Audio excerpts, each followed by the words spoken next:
Hello, and welcome to the Here to Uplift podcast, where we center the stories of impactful changemakers, entrepreneurs, and community leaders who have done the hard work of uplifting themselves through adversity to get where they are today, and now uplift others along the way in their journeys. I'm Lolo Fisher, your host, lover of all things wellness, healing, and empowerment, and I would greatly appreciate if you show us your support by liking, subscribing, and sharing this podcast with others. Let's get into it. All right, welcome back to the Here to Uplift podcast. I am here with my good friend, sister-in-law, and inspiring business owner, Anais Villalobos. And I'm excited for us to talk about a lot of things today, including her journey towards wealth building, owning her own business and running it. And one of my favorite parts, the way she raises her family. So Anais, I'm excited to have you here today. I think this is going to be one of those feely conversations because there's so much that inspires me of just about how you live your life and your lifestyle. But of course, there's so much you can teach us too about behind the business, all the things that go on. So if you want to introduce yourself a little bit, tell us about your business and what you do. Yeah, there's so many things. I'm so excited to be here, firstly, and have this conversation about my business and what I do. We hold so many things together, but basically when I first got married to Efren, I found my entrepreneurial spirit. But before that, I was investing into real estate and kind of building my portfolio, building my wealth that way. And then I was helping him on the back end with the barbershop. So I was helping him with his finances, and that is what got me into bookkeeping. And I started my bookkeeping business, Be Legit. So we have that. We have a team of 5 of us there. And now I am going into business coaching. So we have all of those things. I'm thinking if I'm missing something. So those are the I would say 3 things that we have going on. Okay. Are you still real estate investing? Is that? Yeah. So we still do that. So we fix and flip or fix and hold real estate. Okay. What do you mean by fix and hold? So you fix it and then you get a mortgage out on it and then rent it. Oh, okay. Gotcha. I was like fix and flip versus fix and hold. I don't know why I haven't heard that fix and hold term before. Yeah. That absolutely so instead of sense, fixing it, selling it, and getting the cash out, you hold it and rent it long term, right? So we kind of play around with that. Yeah. So when did you first get introduced to entrepreneurship? Was it through the barbershop or was it earlier than that? Yeah. Well, if you look at real estate, I feel like that is part of it, but I didn't see it that way yet. Okay, so I would say I got introduced when I got married with Efren, and he was telling me I need extra support. I have all these dreams and visions, and we kind of were he was kind of go into it with me. You have strengths that you could give to my business, and that was when I first started my journey, I would say. And I was really okay, I believe in myself to do this because in my background, in my family, it's not a thing at all. Okay. Not at all. Tell me more about that, because I think that was one of the biggest challenges for me is my dad technically is an entrepreneur. He owns his own business, dog training, but the way I saw it growing up, it wasn't run in the sense of how entrepreneurs are usually doing multiple things, have passive income. Everything depended on him. And if he wasn't feeling good that day, the business would fall that day. Yeah. So it wasn't necessarily built out as a full business. And I had to learn that the hard way that you can't do everything yourself. So I'm really curious, how did your family see business? And were there any trials or ventures that you might have witnessed that just didn't go well? Yeah. I would say my family doesn't really see business at all. Is it more the security mindset? Yeah. Okay. Yeah. So it's more if you get a job, a 9 to 5, and you made it. And more particularly if you graduate college and get a job in the same field as your degree, right? Then you really made it. So after high school, just naturally, I was I want to go to college so that I can get a higher paying job. And then I did that for 4 years, graduated and got a job. And I remember that my brother texted me, and it was a big moment for me because I felt like it was the first time that he told me, I'm proud of you. And for the first time, I'm not worried about you. Wow. And that kind of told me that, he was a little bit worried about where I was going. So to him, security was like, you have a job, you have your 9 to 5, you're good for life. And that's kind of like the mindset of where my family comes from. Yeah. One of my brothers, he's a financial advisor. The other one, he is also a financial advisor. And then that other brother, he's always had a job also. He kind of works like in construction tech area. So, sorry, got distracted, but those were the, and then my mom, she works at Kaiser. Okay. So she has a 9 to 5. She's an MRI technologist. And then if we go into like my whole family, they all have, like, every single one has a 9 to 5. I can't even think anybody that has a business, not even on the side. Interesting. At all. Yeah. So when I first met Efren, I saw like everybody had their own business and everybody believed in each other and everybody supported each other. And I was like, that is so awesome to see you guys, how you guys just, you're all into entrepreneurship. You can switch into this business, that business, and it's all supportive. So I really loved it. And once I got into it and, you know, all the support in the family and seeing how everybody does it, I'm like, this is what I was made for. I love this. I love that. So that was like my kind of shift into entrepreneurship. And I'm like, I'm an entrepreneur at heart. Yeah. Oh, I love that. I think that was something that I like how you said it's the shift and into the heart space. So like my heart definitely is like towards entrepreneurship, but not really seeing it or understanding it growing up. It was like, one of the scariest things for me is like to take that leap into saying like, I'm leaving my 9 to 5 right now. I tried to do both for a while, and honestly, it just was worse for me because I was dividing myself like to everything I could. So there's so many things I want to ask you, but I want to kind of jump to one of the biggest things you've been posting about like on your social media recently, which is that piece of you don't have to be completely burnt out, stressed out, spreading yourself super thin to be successful in business. Can you talk about that and like what got you to that space? Yeah. Well, a breakdown got me there. Ooh, all the best ones. Yeah. So I naturally, like, I think it's a part of like an ego thing. Like if I have this and I have this and I have this going, it feels really good for me and I can hold it and I can have my kids and all of these things. And it makes us feel good about ourselves to have a big business or to have big layers of business. And I mean, success is supposed to make us happy and creative. Our business, we are supposed to get obsessed with it, but there's a fine line between like a healthy obsession and an unhealthy one. So I got to this place where I was like just focusing all on the numbers and on being successful that way. And in reality, I didn't really have to.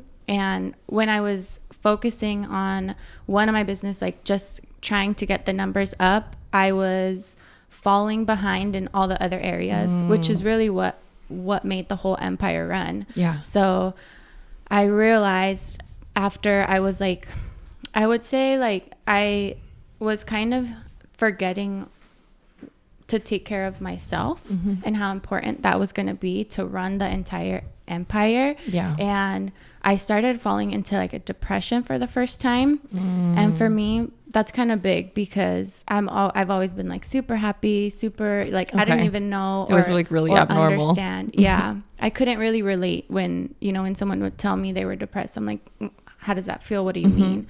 But for the first time, I understood what it meant. And I found the only way to pick myself up out of that is to find my purpose and live out my calling, because it wasn't just about the money. And I know that's a little bit annoying to hear. If you don't have money, you're like, money would be nice and money would make me happy. And it does. And I would say like on the outside looking in, you would see somebody, has kids, has a house, has all of these things, but I was still depressed. Yeah. So I would say like the one key to fulfillment and happiness is pursuing your passions, pursuing your God-given passions. Okay. So what did the breakdown look like?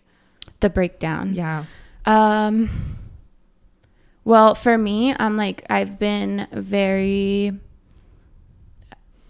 conditioned to be strong and hold a lot of things. Yeah. I was raised by a single mom, so it was hard for me to actually clock it. Yeah. And I didn't really realize. So the breakdown would look like on the outside, is I was getting sick a lot physically, and I didn't really understand why. So it was flu season, but on top of that, because it was like at the end of 2022. Okay. So it was like sick back to back to back to back, and I couldn't recover. And I was just like tired, and my physical body couldn't keep up. And I'm like, oh my gosh, I can't work. And then more stress on top of more stress because I'm sick and I can't work.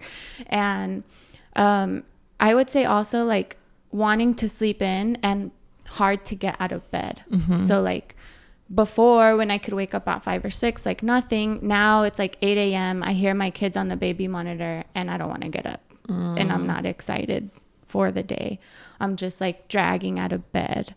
And I think that's a big sign of unhappiness, and that you're not living out your calling. Because if you are, you wake up and you're like, I'm so excited because I have a bigger mission. I have something bigger to do. And when you focus on that, you know, it's just a whole different shift when you wake up. And then let's see if there was a couple other things. So it was my health, and then waking up, my energy levels low, and then also it was playing out in my relationship with my kids. So I would get more frustrated and project my unhappiness onto them. So I started saying things like, I just can't do this because I have kids and they're holding me back. Or like, I would do this, and that if I wasn't a single mom raising my kids right now. So it all came like, it was just all of my projections, and I was putting it onto, it's because I have kids. It's, you know, and it would come out like being able to connect with them was a little bit harder because I was projecting like that I couldn't fulfill my dreams onto them. And, you know, even like getting angry with them, like being very like quick to anger with them off of little things. It's like, now I notice I'm like, they're just kids, it's okay. But before I would be like, you know, they should know better, and I would get angry. So it was really affecting my peace in that way with my kids and my relationship, which was huge. And I had to reset and be like, there's no business, there's no money that is more important than my relationship with my kids. And you kind of don't realize that until you're in it. Yeah, I appreciate you saying that, because that's not the piece that I would think of immediately when we're talking about the personal breakdowns and finding our careers and stuff. But everything we do impacts those around us and impacts those we love. And I can even think of, you know, just since I moved to the Bay Area, it's been such a huge transition for me. And I feel myself being a lot more impatient than I feel like I am normally. And like even just my optimism, it's not gone, but it's not at that heightened level of like where everything is like, no, we got this, let's do this, I'm a problem solver. It's like I find myself questioning myself a lot, and my skills, my competency, and then I'll prove myself wrong and be like, no, you're still fine. But it's that cycle of like, okay, it's not even about what I'm doing, it's not about my family, it's projecting, because there's so much change, transition, and like still some of those lingering fears in my head that I haven't totally worked through. So it is hard to break through that. So it is hard. And at one point I was like, I don't know if it's possible to break out of it. And I would think that I was stuck because of my situation. Like, okay, my kids aren't going anywhere, right? Like, so I'm going to just stay in this because I have kids, or whatever it was, you know? My husband's gone and I'm taking care of my kids. So I'm like, you know, if I don't have him, I just can't have happiness. So let me cry in my bed or whatever. I don't really do that, but I feel like doing that inside.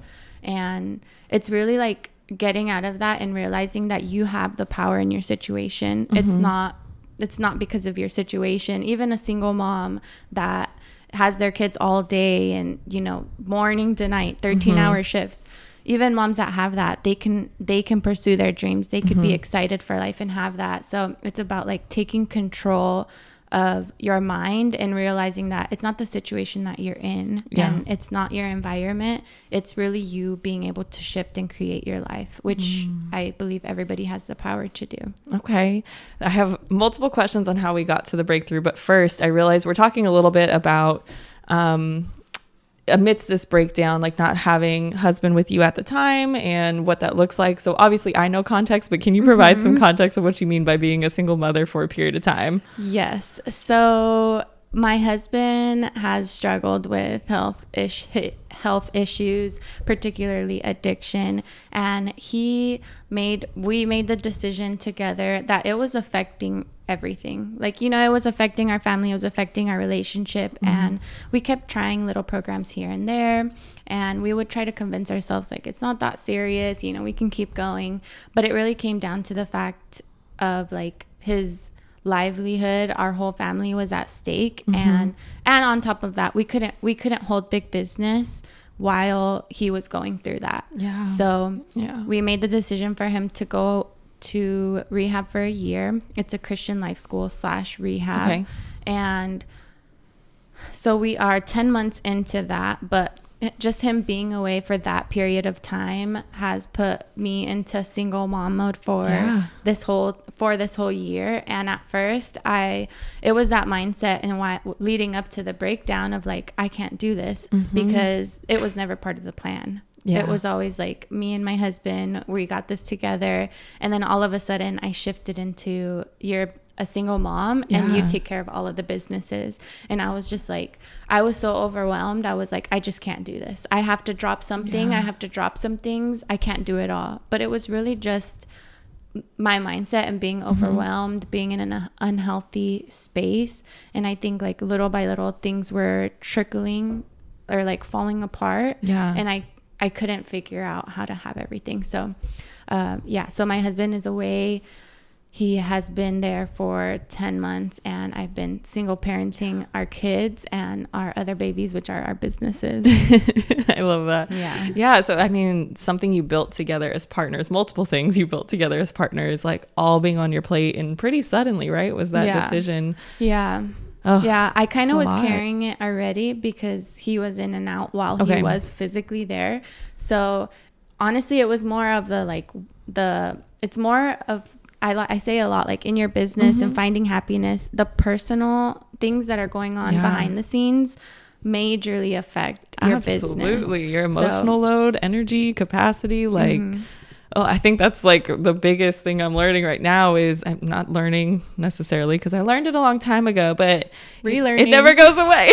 There's just new ways of doing it. So, you know, in college, it was like my friend gave me the nickname like the queen of too much because I was always doing so many things. And then, you know, eventually you would burn out, and I wasn't good at asking for help like ever. Still to this day, I'm still working on that piece of asking for help, but I see you from the outside looking in. It's like, she's doing everything. She's Superwoman. Like, how is she doing this? But none of us really know what's going on in your mind space, in your home. And how much you're carrying. And you're carrying a lot. It's mostly the emotional and once I tackled that, I was able to like really find breakthrough in all of that. So let's get some tips on getting to the breakthrough. What does it look like if you were to like break it down for somebody who might be in that situation of like, I'm so close to breaking down. I don't know if I can make it through. Like, I hear everything she's saying. Yeah, I'm sick too. I can't figure out why. Like, what's going on? Like, were there steps you took in order to figure out what is my calling and how can I break through this? Yeah, there was a lot of things. So I think at first I tackled the physical things. So as you know, I get like chronic headaches, and those are highly triggered by stress. So sometimes, you know, because I go. Sometimes I don't realize I'm stressed, and I have headaches, and I'm like, I think I'm stressed. You're like, your body's telling you, but your mind hasn't caught up yet. So sometimes like your body's signaling you things, and you it's like, you know, take care of me before you break down. And you just want to keep going. But our physical body can't keep up. So I would say like tackle those things. So I started going to a chiropractor. I talked to a health specialist about like what was going on because I was having low energy, a lot of the foods that I was eating. And she told me a lot about how I should take care of my gut. So I take gut drinks every day, which has helped so much. I've been exploring going gluten-free because I realized when I have gluten, I'm tired after. And like I say, it's these personal things taken care of that help you in your business, because if you don't have energy, how are you going to tackle your business that day? Right. How are you going to tackle your dreams if you just don't have the energy? So I would say look at the physical things and then get the support emotionally as well, whether that be like counseling, therapy. A lot of people, I feel like, don't think they need it, or they only get it when there's a problem. So even just doing marriage counseling that I've been doing with my husband, and it took me a little bit to convince him to do it. Now he's like, oh my gosh, I love having this space, because him and I communicate well. So sometimes you don't think that you need something, but just having that extra layer of support, it can help so much. So getting that support, taking care of your physical body, and then I would say creating that quiet space and alone time for yourself. And this was something, because I was always go, go, go. I forgot to do. I wasn't like slowing down to like make quiet, because to me, I was like, that's not productive. And now I'm like, this is productive. This is the most productive thing I can do. So slow down and talk to God and ask him like, what was dragging me down when I was in it. I would wake up and be like, what is the point of life? And I think when you're in a depression, your mind goes that far. Like, what's the point of me being alive? Why do I wake up? Why do I, why am I alive? So I would say, like, say money aside, like anything aside, what is something that would get me energized to do? And usually that's impacting people in whatever way you're called to impact. So I would think about that when you are, if you have a business, or if you want to start a different business or shift businesses, I would think about like, what are you called to do? And like, what's something that you're going to wake up and do every day, regardless of the money? And day by day, you won't have the whole vision. You'll probably be like, I don't know what that is. But if you take one step at a time, I think that with time, you will find yourself fulfilled. And that third piece alone, that has, in 6 months' time, just following something that I feel inside is my calling, even though like I have fears and all these other things want to hold me back, and I'm not good enough, all of those things. Even if you just take a step, even if it's nerve-wracking, it's like you find your reason for life again. And it's like, oh, this is what I'm here for. Yeah. Oh, that's really powerful. What did your support system look like as you started this process of really finding your calling and saying yes to it? Yeah, my support system. So let's see. So like I told you, I saw the health specialist. Right. I have a chiropractor, and I have marriage counseling. And then I started seeing a trauma specialist. Okay. And that was because leading up to the breakdown to the depression, it's usually triggered and all comes together because there's some trauma attached. And I think I remember I even talked to you about like, I had this trauma and I knew it was there. Firstly, like accepting that and saying like, I need help in that area, and realizing some of the things you went through, like even though you want to be strong and like, I can do this and I got this, there's some things that are stored in our body that even if we try to forget them, even if we try to ignore them, they're trapped inside and they need to get out. Absolutely. So I started seeing a trauma specialist to help me, because I went through some really, really traumatic events, like really intensely traumatic events where you would think like, how is she still going? So I think tackling those things and getting the support, I had a trauma specialist, and then also financially. So I told you that we've invested. So we've had that, I think I've had that like 15 years. Okay. So I talked to my husband and I told him like, I'm really going through a lot right now. And, with you gone, our income, he was 100% providing for us. With him providing for us gone, and the pressure kind of shifted towards me, which I think was like the trigger to my breakdown. I'm like, I have to carry everything. Yeah. I just talked to him and I was like, hey, I want to use our investment money for the next 6 months, and I just want to pursue my calling. So I would say like having the financial support has meant a lot, because I don't have to like have that pressure anymore. So I'm like, okay, my priority is finding fulfillment again, finding happiness, finding direction again, and having that relationship with my kids and with my family. Because sometimes when you like go crazy in business, sometimes you forget like, oh, I have family, I should call my mom or call my dad. So like spending time with them was a priority to me. So I had that financial support, and I know that might be hard, because not everybody has that, but whatever it may be, or wherever you can get it, just not having that financial pressure for a bit of a time, whether that means like downsizing your living, your cost of living, having that financial support, it was something major that I had that helped me. I mean, that's part of my curiosity too, because I realize when I'm going through things, like usually my partner knows, right? Like it's like, okay, at minimum, but I don't share a lot, and I like hold a lot in. And I've been having these conversations with some folks, not necessarily about what's going on in my own life, but just about how we handle things going on in our lives.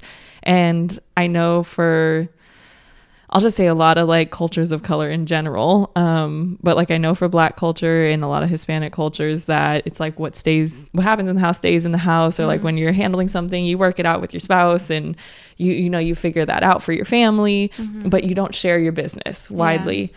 But then it becomes a lot to hold. So I have a therapist, and I talk to my therapist, and I talk to my boyfriend about whatever we need to talk about. But I feel like there's so much missing if you're not connecting with like friends or sisters in some way, particularly as women, that I've been missing. I shouldn't say that for everybody, but for me, I feel like I've been missing that piece of connecting with true friendship and sisterhood.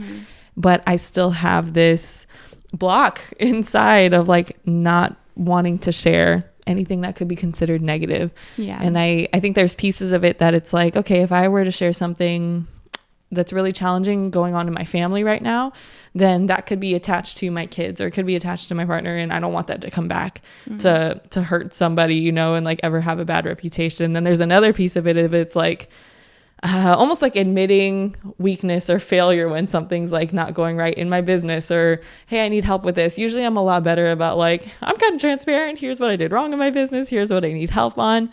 But with that personal stuff, it's like it comes out eventually, but usually after I've already solved it, learned, handled it, whatever it is, then I'll be like, here's all the lessons I learned.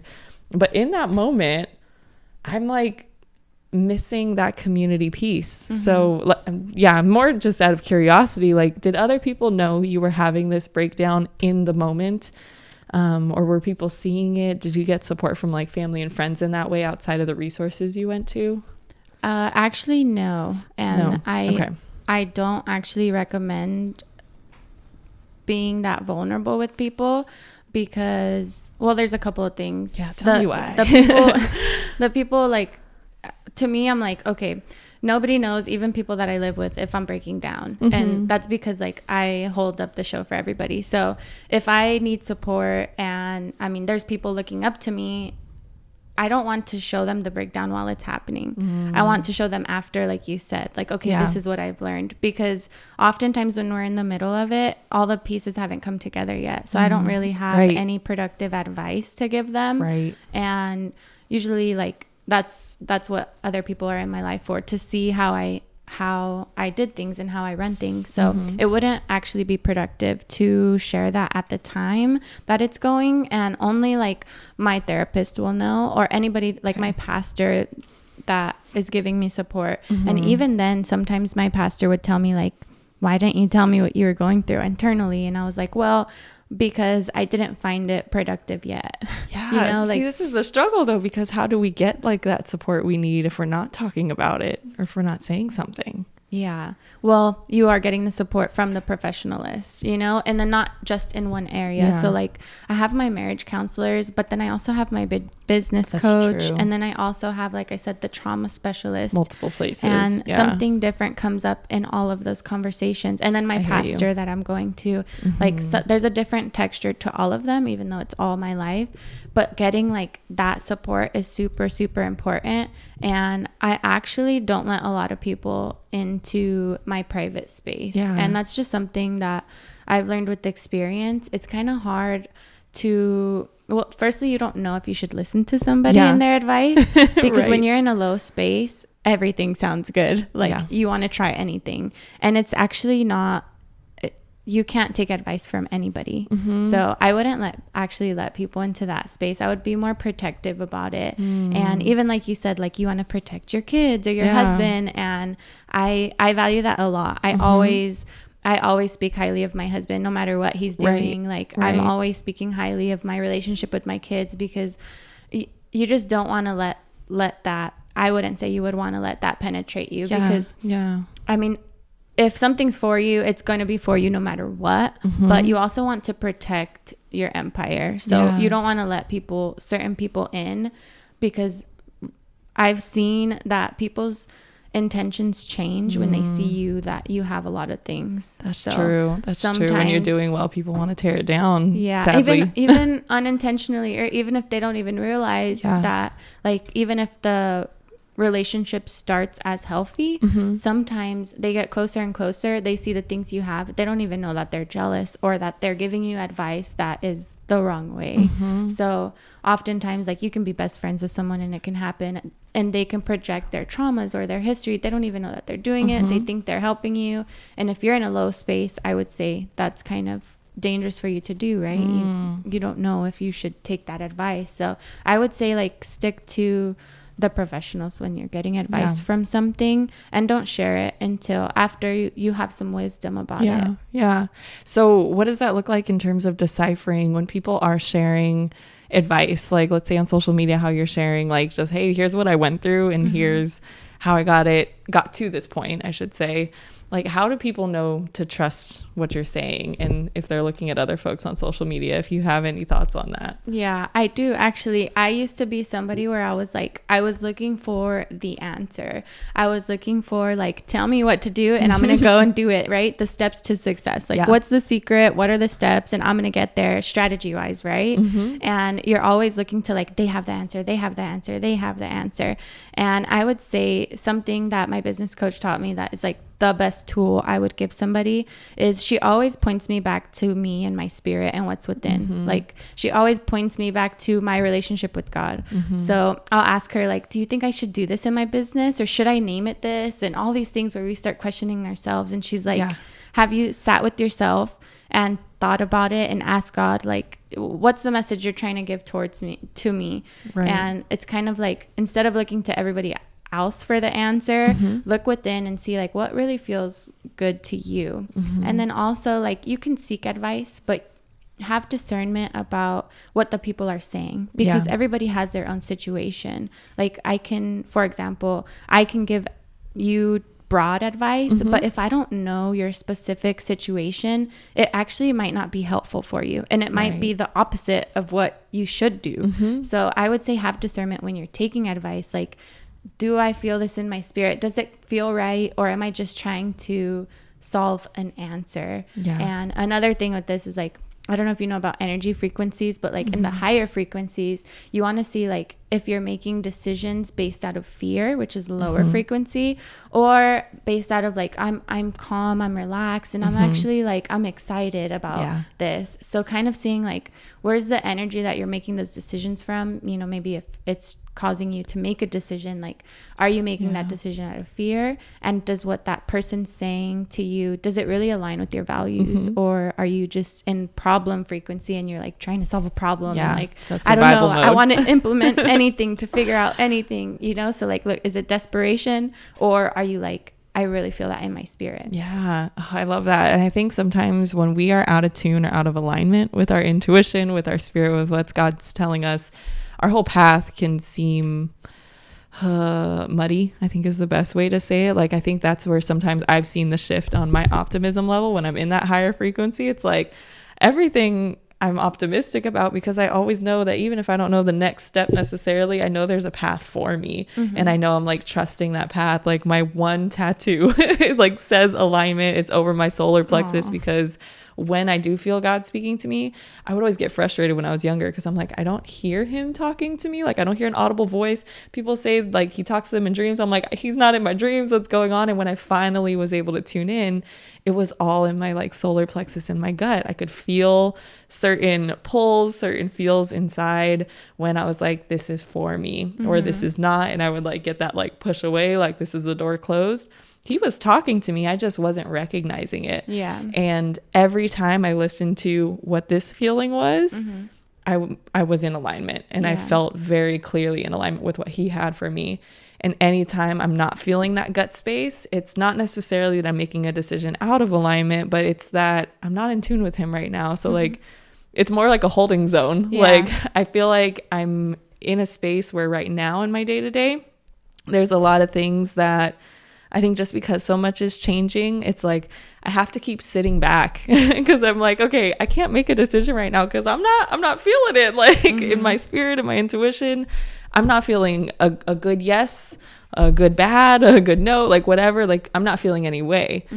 And that has been one of the biggest lessons I think I've learned about how we manage change and transition is you don't always have to make a decision in the moment. Like you can be in that holding zone and wait, like you're talking about, to feel or hear your spirit. Yeah. And far too many of us, I mean, that's the world kind of society, like puts us in this hustle mode. You got to keep going, make the decision now. But if we rush our decisions, like we're going to easily fall out of alignment with our passion, goals, dreams. Yeah. So, yeah. And then they also say, like, oftentimes if you don't hear God speaking, it's because he already spoke and you haven't followed through on that. Oh, okay. Yeah. Okay. So sometimes he already gave you a direction, but you have all these things holding you back. Like, what are they going to think of me? Or what if I do that and I don't make money? Or, but he's telling you to trust him and to make that decision. And you're like, what's the next thing? What's the next thing? And you hear nothing. You got nothing. But like you didn't already said it over here. Like, you better figure it out. Yeah, you didn't follow the last thing. So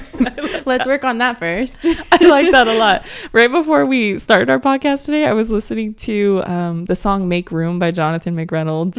I'm not sure if you've heard it before. Okay, yeah. I love that. I love that song. And it's like, for me, it's a reminder when I was feeling, I was just telling Anais right before we started the podcast, great morning, birds chirping, sun shining. I'm like, everything feels great. And then I ate something. I don't think the food was bad. I just think my body didn't agree with it. And I was like, I don't feel good now. Like, what's going on? And it changed, like, my physical discomfort started changing my mood. And I had to play that song in cycles. Those are like two of my favorite ones to play when I'm just like not in a funky, or when I am in a funky headspace, when I'm not in the right headspace. Because it reminds me, kind of like you're saying, sometimes like God already said something, he lined something up.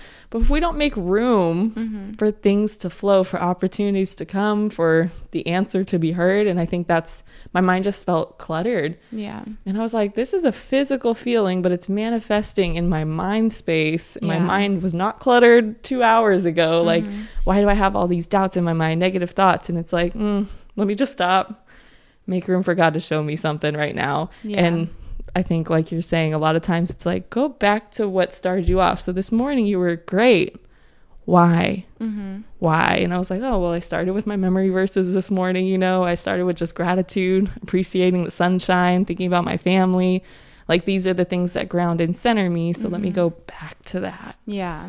Back to that. And that's huge when you're like trying to hold big business. Everybody's like looking for like the next strategy or what should I do next? But really, like, you need to find that peace and that stillness in order to make space for God to speak on the next thing, or to see, like, I actually realized he has been giving me direction on this other thing, but I was held back for XYZ reason. Creating space is really so important, because like our nervous system, if it's triggered or if we're just like super stressed, it's actually like the most unproductive space that you can be in. So you can try your hardest to like really, really get an answer or like move your business, but it's most likely going to be unproductive if it's coming from those low energy spaces and we're not taking time to have stillness and to hear God on the next step. Because when he speaks and he tells us to do something, it's not supposed to be like forceful. It's not supposed to be like something that you force happen, but it's easy. Like you just find ease in the situation, like doors just open, and that's how you know, like, okay, God told me to do this, and it's just easy for me. I don't mean that in like an obnoxious way. I know sometimes when you hear that, it's like, oh, it's easy for her. Like, no, it's easy for me because I'm following what God told me, and he made it easy for me. He opened the doors and he told me, go this way, right? So making stillness to hear him and then following where he guides, it can make for an easeful business where it doesn't have to be stress all the time and figuring out all of these strategies, but it can be somewhere where you're led by your spirit and your business. And I think that's a lot of something that I'm trying to bring to this hustle culture of like following your intuition, following your spirit in business. So then I have a question that may challenge that a little bit, because I think sometimes in our faith journeys, when we're learning a lesson coming from God, it also is sometimes the hardest lesson to learn. And it can feel like a fight or a challenge to maybe like let go of old thoughts or old habits and like move into that. So how do you know when you're feeling struggle, if that is, you know, a struggle from God that a lesson is coming, or if it is the opposite and it's like struggle blocking you from that ease that he has from you? Because I think he kind of does both, but how do you decipher? Can you rephrase the question? So I'm just thinking about my own faith journey. I'll just kind of give an example of it. So when I was graduating with let me go earlier.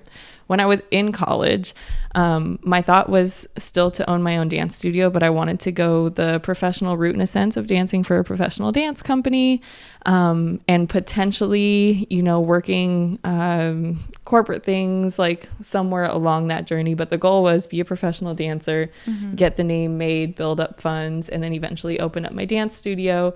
And if the dance studio can turn into more of like a community center nonprofit, I could be working at corporate at the same time, because I had this huge passion for business, although I didn't know it was really entrepreneurship at the time. I was just like business. So my mind went straight to corporate and dance. But when I tore my ACL and meniscus, it was my junior year of college, like first day of the spring semester. And it was like, okay, like that's going to take, it was a really, really bad tear, bad surgery that I needed to have. So it was like 6 months minimum recovery. It was not going to be a repair. They had to do a full reconstruction, blah, blah, blah. Essentially all the season that you would be doing auditions for a professional dance company, not happening so much.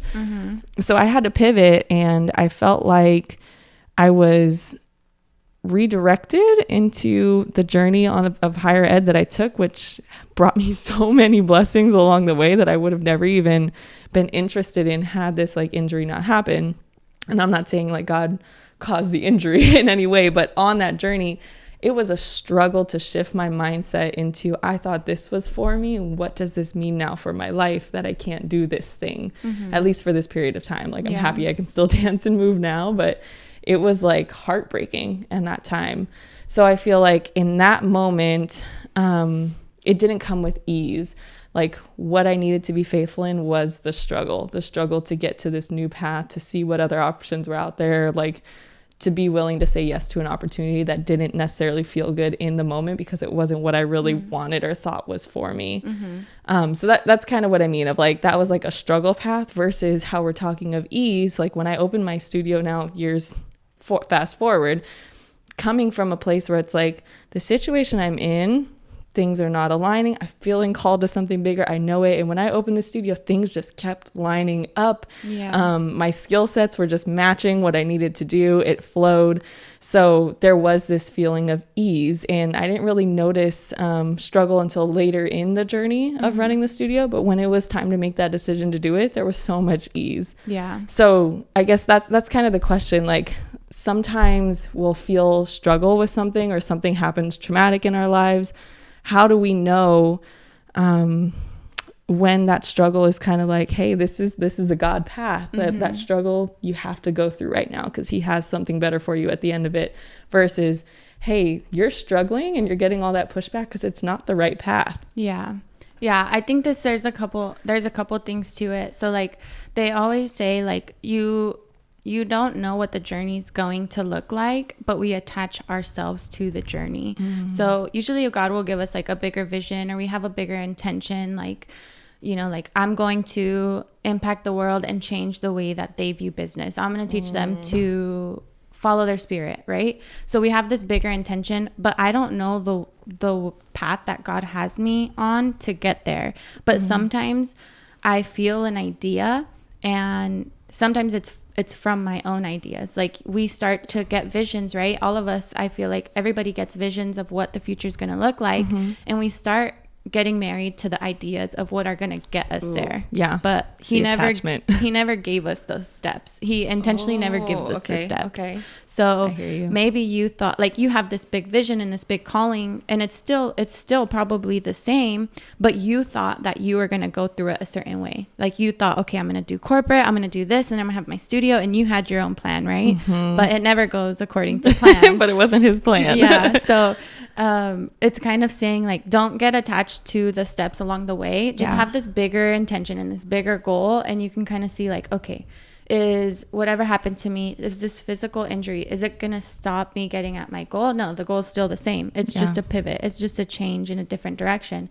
And then you can see it as, like, okay, this was all part of the plan to get me to my bigger vision. It kind of pivots you, and things kind of, like, you mold into it, and you got to see everything that comes with, like, okay, this is just an opportunity for me to tackle that area in my life, whether it's you depending on your physical body to get you to where you are at. And maybe God is telling you, like, it's not about the actual skills that you have. It's not about your physical body, but about your actual impact that you're called to do. Like right here, we're just using our voices. You're using your knowledge, and, like, maybe God wanted to highlight that in your life. Like, it's not just about the dance, but about, like, your soul and your spirit and your calling. Right. So I would say, like, that's the one thing, like, don't get attached to the steps along the way to the bigger vision, and always be like, okay, you got, like, when things come at you, because things are always going to come at you no matter what. Like, even if you're like, I'm doing this, it never looks the way that you think. So, like, when things do come at you, be like, is the vision still the same? Yep. Okay, well, we're just turning it. We're still going that way. It just happened a different way. Or, maybe things happen sooner than when you're ready or not. But that's kind of like the beauty of the journey, because, if we knew the journey, then we would be bored, right? No fun. And then also you had this thing of, like, I think it was what I was hearing was, like, limiting beliefs come up, because what was it that you said? Like, something along your journey where you weren't sure if it was part of the struggle, part of, like, I'm trying to remember your story of what you said. And you were like, how do I know if you're forcing it to happen, right? You're always going to know. I mean, because you're in tune with your spirit, and you're, like, forcing that, like, this is what I wanted. And sometimes, like I said, you're so attached to the step along the way that you start forcing things because you want the bigger vision to happen. We always have a good intention, but when it comes easeful, like I said, it doesn't mean life is easy. Like, that's not what I mean by easeful. And I would say, like, if you're being challenged, that's not what I mean. Challenging and growth is good. And sometimes our minds register it as bad because it's uncomfortable. Our unconscious mind, it wants to keep us love, safe, and comfort. So if something's challenging for us, we can maybe see that as, like, oh, no, that wasn't easy. But I would say clock that and be like, no, that's actually growth. That's actually a good thing. It's just my body's scared, but it's getting me to that bigger vision that God's telling me. And, like, if you take a time to breathe and be calm, you're like, does that feel good for me? And you can kind of see, like, even though I have all these fears coming up and all this resistance internal, it still feels like the good thing. And you can kind of, like, take yourself back. That's why, like, being calm is super important. You can kind of, like, take yourself back to, like, okay, it's just my fear. It's just me not wanting to be uncomfortable. It's just me not wanting to grow and be challenged, because when we are constantly growing, and sometimes, like, our external worlds can't keep up, we want to just, like, dim back down because it's more comfortable there. So, like, I think you got to realize that growth is challenging. It's not easy internally, but the actual external journey, the doors opening and the things coming, those will be easy because they're in your gifts. And when you have a gift in something, it's easy for you. I think that's what I mean by easy. That makes sense. Yeah. Okay, so I love this. It's like we've kind of already taken this journey, and so much of it has been about really faith directing the path and bringing you back to the path when the world just gets a little chaotic for us, right? Externally.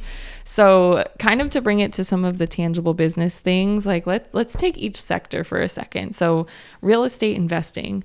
Why would somebody benefit from getting into real estate investing? And are there any lessons learned that you would share from that sector of your life? Yeah. Why would someone get into real estate? Okay. So, I mean, my life is the practical example. It saved my mental health. And I always say, like, you don't want to put all of your eggs in one basket. So we didn't say like, hey, we have a barbershop and, you know, that's what we're going to go with. And we even said like, let's expand into 2 shops. But then we have all of our eggs in that basket. And what happened? COVID happened. And we realized we actually don't have that much because the government, anything can happen. We're not in control. So I think doing something like real estate, it takes things back to where like you always have that extra layer of another basket that you have that you can keep going and have it producing income for you while you're still doing your other things. So it's having like multiple baskets, and you always want to have, whether it's real estate or Airbnb, which is still kind of real estate, anything that kind of brings you that passive income.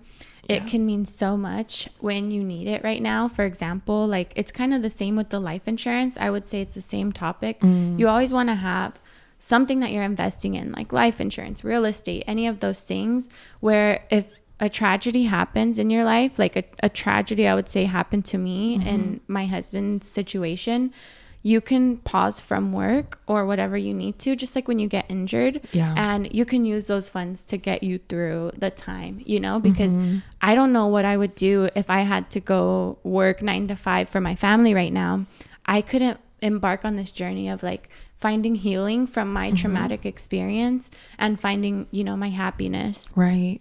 Because like if I fall apart, everybody falls apart. And then my husband doesn't have something to come home to either.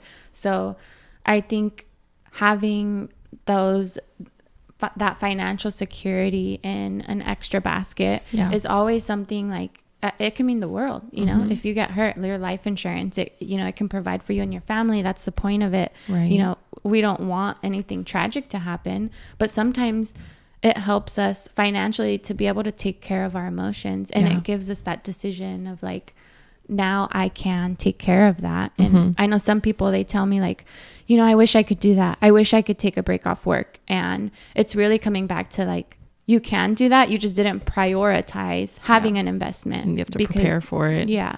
Because I mean, we have had money before, and we could have spent it on having a nice place. We could have spent it on our houses and furnishing them and looking good, and our cars, which would be great for us to do, right?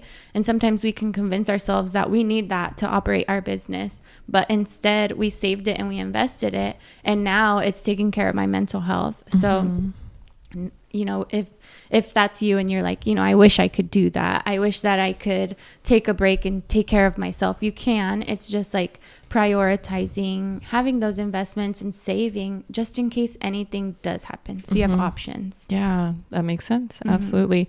Where would somebody get started if they're interested in like investing in real estate, or maybe have never even talked to somebody about a life insurance plan, kind of these 2 sectors you brought out, if it's like brand new? Yeah.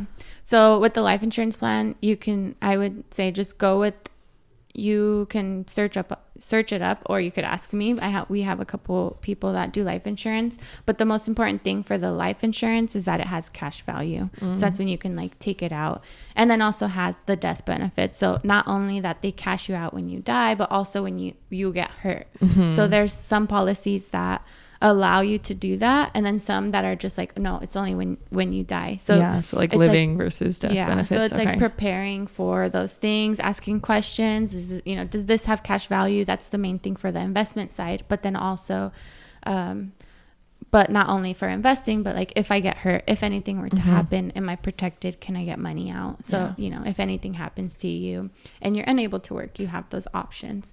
And then with real estate, a lot of people don't think they have it in their will to be able to buy a home, but it's so simple.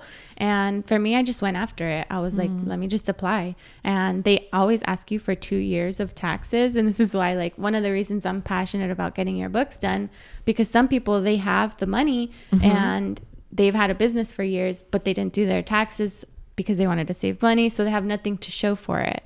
But if you do have your 2 years of taxes, then you can get a loan easily. And usually if it's your first time, you know, it's low interest, and then you work your way up from there. You know, like, don't take on this. if it starts feeling overwhelming, make it like a step-by-step thing. Like I'm just going to, like, I think my first home, I only put $5,000 down. That, I mean, I saved that over 2 years. It's not that large of a large lump sum of a money if you are just saving. And like I just put my name down, I just went through the process and I figured it out as I went. Nice. And after that, then you start like, okay, now I'm gonna, you know, go for a little bit of a bigger home, and you kind of take your steps in your journey that way. But real estate, it can be for anybody. I love that. If you have your proper documentation and you're not like working under the table. I mean, it all connects. That's kind of the next section. So like into that sector, Be Legit Books. Why did you start it in the first place? And what are kind of some of those lessons that you've learned either running the business or maybe that you've seen working with a handful of clients that you would recommend for folks? Okay, so first about why I started the business. I started the business because me and my husband, we have all these things going on, right? And it was like so overwhelming because we're like, you know, sometimes we'll get a letter and it's like, you owe this payment. And I'm like, I didn't know that was due. I didn't know I was supposed to do that. And then, you know, we get this other letter and then we're like, we're falling behind on all these things, and you don't realize how much the back end things affect you. So when my husband told me, you know, to quit my job and join him, he's like, I want you to take care of all the admin things. So I was like, okay, we gotta learn all of this. So I noticed when I was talking to other business owners and I was learning how to do our bookkeeping, I was learning what you need to do to be an LLC, what's the smartest way. I was learning that everybody else was having the same problem. It's like, it's this big thing of confusion and overwhelm. So it's kind of like money.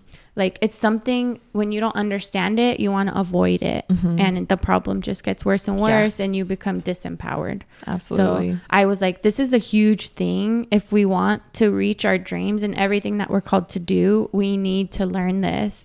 So I was learning it. I was doing everything for us. And then, you know, then his brother asked me to do his, and then his sister. And then I was like, okay, now I'm charging people. And then it kind of just blossomed into this, like, I actually really want to help people become financially literate and become empowered, because there was never these classes in high school, not even in college. I don't even think there's these business classes.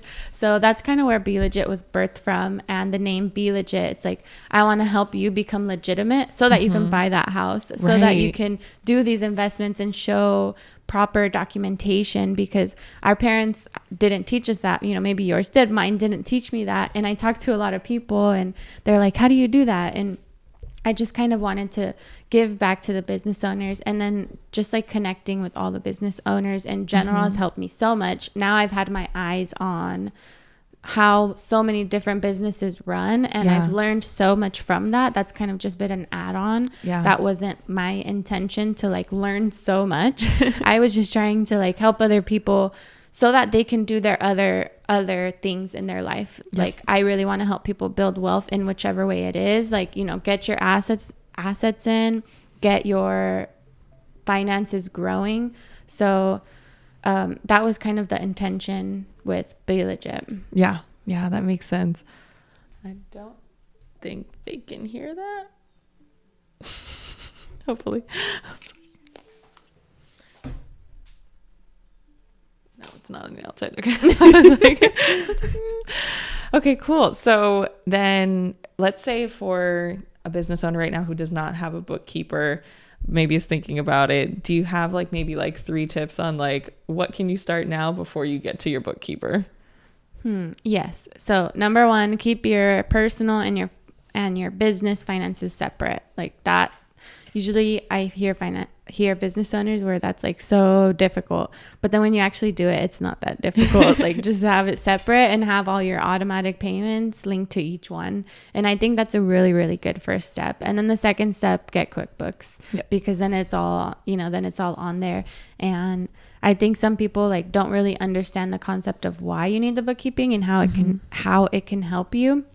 So even just like, if you want to like reach out or ask like, why do I need one? I get that question a lot. Like, doesn't it automatically do it in QuickBooks? So like having those conversations and understanding, and like no question is dumb enough. You know, sometimes you're like, I don't want to ask because it's dumb, but I had those questions in the beginning too. And that's why I got into it, you know? So like, it's like, what account do I pay this from? And why does it even matter? And finding all those things and getting that like just becoming financially literate, I would say like step one before you hand it off to somebody is like understanding the basics and like at its core and what you need before, you know, you hand it off. Okay. Yeah.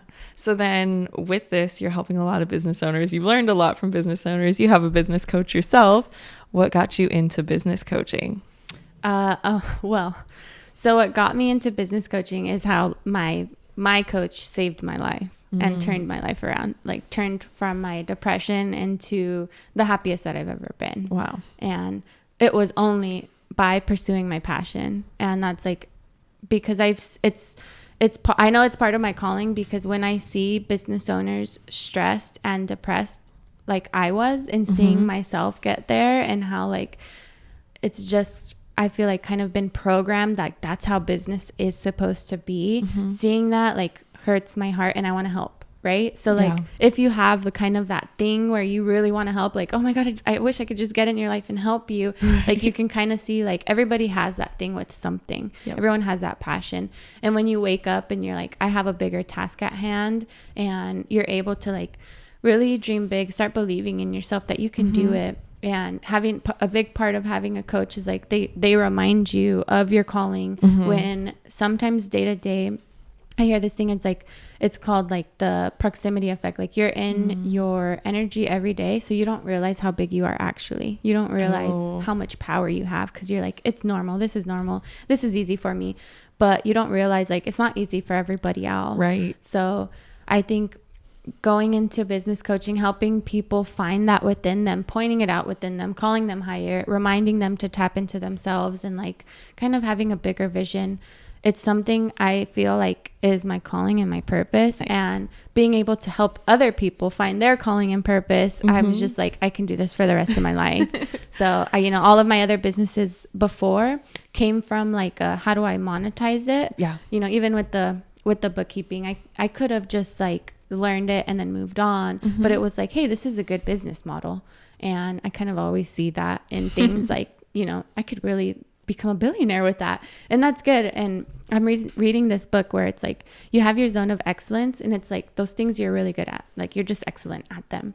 But then there's your zone of genius, and that's where you go into your calling, and that's the place where you are meant to be. And I feel like for me, business coaching is that, and finding your zone of genius and living in your zone of genius, they say, is the path to fulfillment. So helping people find that and turn from depression, to me, I think it's just everything to me. Oh, I love that. Is that the Gay Hendricks book that you're talking about? Yes. Yeah. Have you read it? I have. And my good friend Thasha actually recommended it to me. Oh gosh, I want to say I read it maybe a few months before opening the studio. So definitely was aligned. I need to revisit that one. Yeah. Because I mean, for me at least, I'm always like thinking numbers and business. And when I was starting a business, I was thinking about all the things I could monetize. And I did a maternity line, I did e-commerce, and all those things, the bookkeeping, it's all part of me because I'm good at that, and I can do it, and I can monetize it. When you really get into your zone of genius, which is your calling, and where you're like, it comes easy to you, and like you just start flowing, and you can talk and talk and talk and talk for hours. When you get into that thing, that's like what you're called to do. The fulfillment's never ending. Yeah, that's awesome. Yeah. So let's get into this last piece of family and motherhood. So one, if you can tell us about your babies first, and then, just kind of let us know, what does it look like to actually prioritize your kiddos or your family in your day to day? Yeah. Okay. So my babies, they're 2 and 3. So my little girl, Mila, she's 2, and then Efren, he's 3. And I don't know if this is everybody's case, but I can feel my kids emotionally, and I can see their needs. And I think as a mom, it's pretty natural. You can see what they need, and prioritizing them means taking care of those needs. And oftentimes they're emotional because, if you don't take care of those needs, it can turn into trauma for them. And I don't say it from like, I don't want you to be scared or make decisions out of a fear, but like, what do you really want for your family? And the reason why you created a family was to have a bigger impact on the world after you're not here, right? Like legacy and having all of those things, and raising kids that can go and impact the world after they leave your home, and instilling your values in them. So even though my kids go to school, for me, it's like prioritizing that time when I'm not with them. So I don't even know if you've realized, but like if it's after 4, I probably normally won't text back or answer my phone, because I'm like, that's my time to be in on the kids. Cause I only have from, 4 to 7 when they go to sleep, 4 to 8. So, in the morning I just get them ready for school and I go. So to me, it's about like prioritizing those things. Like, do I have to really be on my phone working at that time, or can I be more productive and put it into my other hours? So I would say prioritizing them looks like that. And the same thing with the weekends. Like sometimes, like when I was hitting that depression, it's because my business got bigger than I could handle. And I was like, on one end, excited that I got there, but then also like I was texting all the time my clients, talking to my VAs, and I was like always in this communication where there wasn't this time off or these hours off. And sometimes that can be like looked up to, like, oh yeah, you're a hustler, you're always grinding. But I mean, I don't know if you're single, maybe you can do that. But if you have your kids to but like to care for, then prioritizing them looks like, okay, there's no business that amounts to like the same fulfillment as like instilling the good person values in my kid. So I think that's what prioritizing them looks like making sure you get that time, care for their needs and their emotions, and kind of seeing like what you can do for them. Even the trauma specialist that I saw, I took my kids to see them too. Okay. So like caring for their needs, you can tell as a mom what they need. And then you'll see like when they don't need anything, they just go play, and then you can do whatever you want, that's what I think prioritizing them looks like. Really being in tune with that. And kids have so many emotional needs that they just can't communicate. So I think if you have that connection and the openness to actually be able to see what's going on, it's so beautiful. You can tell. Can tell when their needs are met and they're like happy and playing, or they're just like kind of dragging and sad. Like you can see it on their face. So you can, then you can turn your attention to them and see like, what do I need to take care of in them? So you've mentioned pieces of this, but now that you've talked about kind of the different categories of business that you're operating, both active and passive, prioritizing the kiddos and family and making sure that they feel that care, what does it look like to care for yourself and make that a priority too? I know we talked about resources and going to folks, but just like in that day to day, like do you have a morning routine or an evening routine or like things that you do regularly for yourself?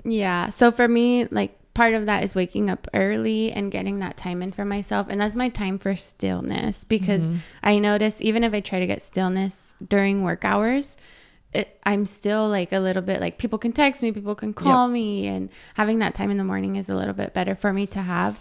So I'll prioritize things like waking up early, which was hard to do, when you don't have the energy. But when you got your mind focused on a bigger mission, I wake up early and I do that routine. I do my gut health drink. I try to get some movement in, and I try to like pray and not so much like actively speak, but more like find stillness and calm, remember my intention, what I'm doing, and find that stillness.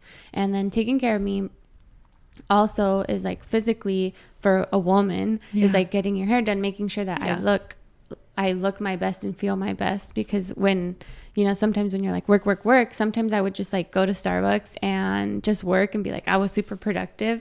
But actually when you feel good, it makes a big difference. So like doing your hair and having that time, I'm like, no, if I get an extra hour in, I'm going to get it in. But sometimes you're more productive when you're feeling your best. And part of that is just how you look and how, because it's like creativity, It's not just all like vain reasons, but sometimes that's how we feel good. So making time for that, like slowing down. I used to like eat and work at the same time, but now I'm like, oh, let me read a book while I eat my lunch, just like those little things, and kind of like staying in tune.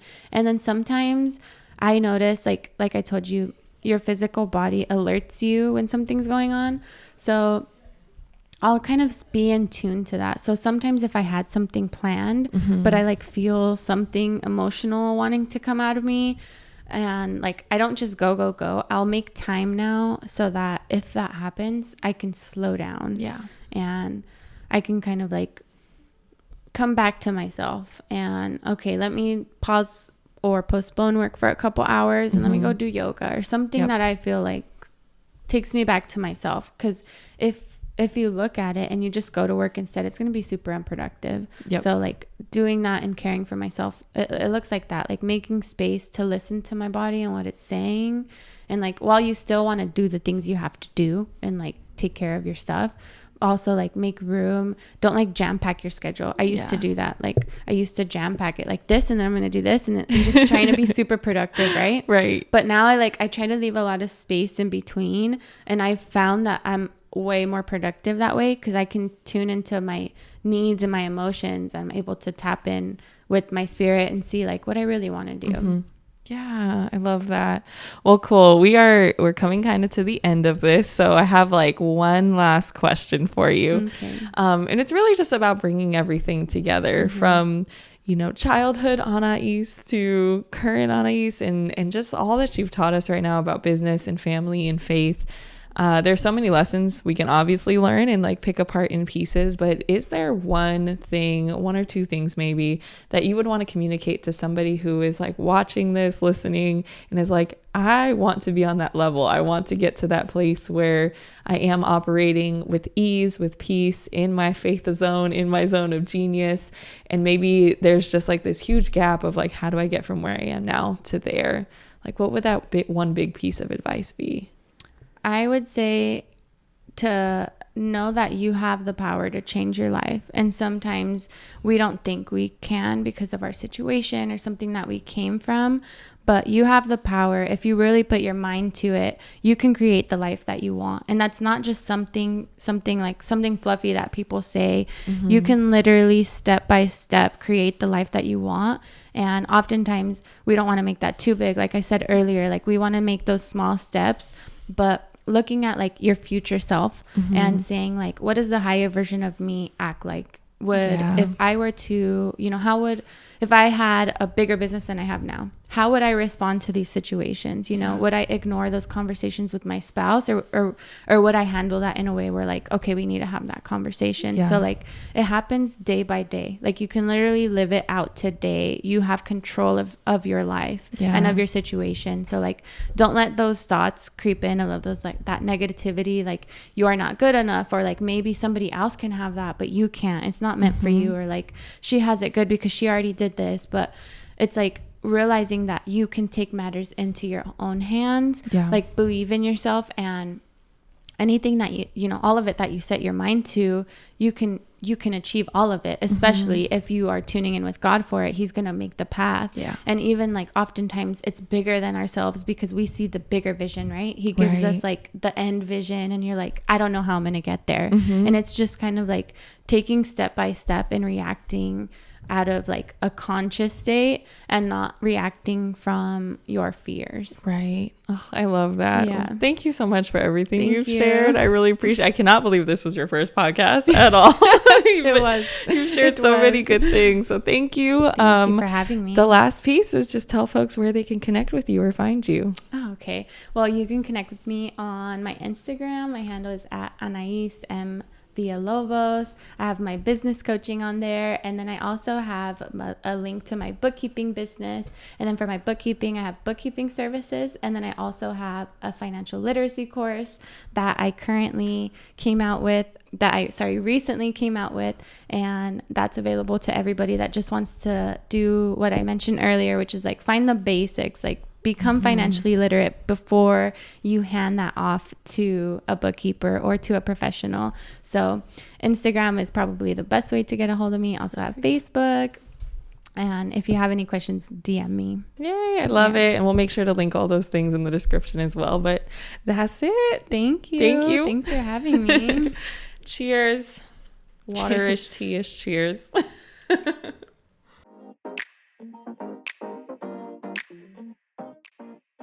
Thank you for tuning in to the Here to Uplift podcast. New episodes are airing every week with some bonus episodes in between too. So make sure you stay tuned by subscribing, following, liking, and engaging with us to let us know what topics you're most interested in and what might inspire you along this journey. We're going to keep working hard on our end because we are here to uplift not only ourselves, but our community too, and that includes you. So I can't wait for you to hear the next episode. But for now, do your thing, let's get it, and let's keep moving forward. Uplift yourself, friends. You got this.